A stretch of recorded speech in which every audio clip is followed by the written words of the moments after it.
Hey guys, it's Ivan Valenzuela coming at you with some real, raw real estate tips. Today we're talking about functionality. Functionality as it pertains to real estate is basically how a house fits your family's needs, right? Their day-to-day lifestyle.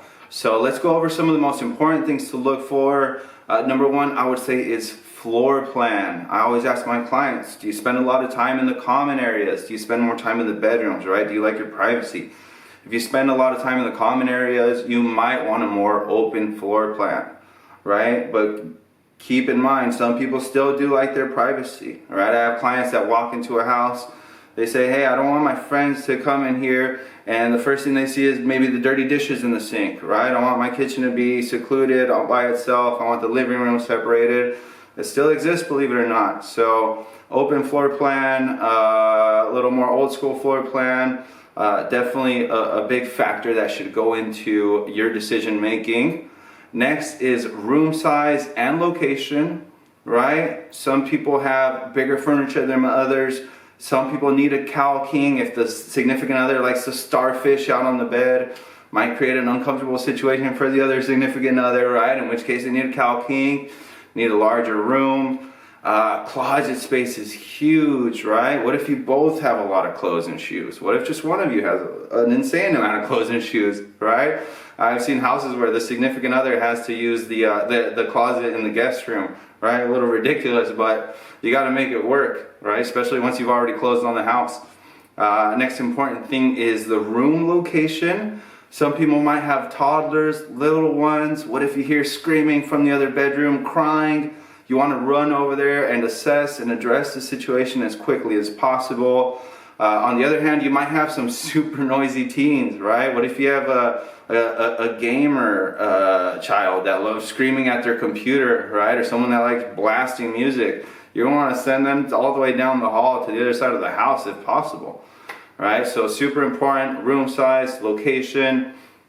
Next is the kitchen, right? If you like to cook, if the family likes to cook, you're gonna need a lot of counter space, right? To do work. If you like to cook, you might prefer a gas stove and oven, gas appliances versus electric. Also, size of the kitchen, right? If you like to host Thanksgiving parties, Christmas, you're gonna need like 3, 4, maybe 5 hands in the kitchen working at once. You don't want people bumping into each other as soon as they turn around, right? Might even get a little dangerous. What if someone's carrying a knife? I don't know. Next thing, natural lighting, windows. Some people like a lot of natural light, right? If you have toddlers, little ones that like to play outside, you want to be able to monitor them from the windows. Yeah, some people also like darkness, right? You might not care for windows, right? In which case, less windows better, right? Just keep in mind you can always cover them, put drapes, whatever you do. Next thing is yard size. If you have pets, you might need a dog run, a lot of space for the pets to move around outside. Little kids like to run outside as well if you got little ones. What if there's a pool, right? And you've got toddlers, that might be kind of scary. So you might want a pool that has a gate around it, or the option to put a gate around it, right? Some pools have some weird shapes, in which case it would be probably a pain to try to wrap that bad boy, but who knows? Next thing is the garage. Do you need a workspace in the garage? Do you need to just store your cars? Do you need to store your cars and do the workspace, right? Super important. Other than that, size of the driveway, how low or high maintenance the yard is, right? And I think that pretty much does it for functionality. If you've got any other suggestions, just put them down in the comments. And thanks for tuning in. If you found this video helpful, subscribe, like, follow, do what you do. I'll catch you guys on the next one. Thanks so much for tuning in. Peace out.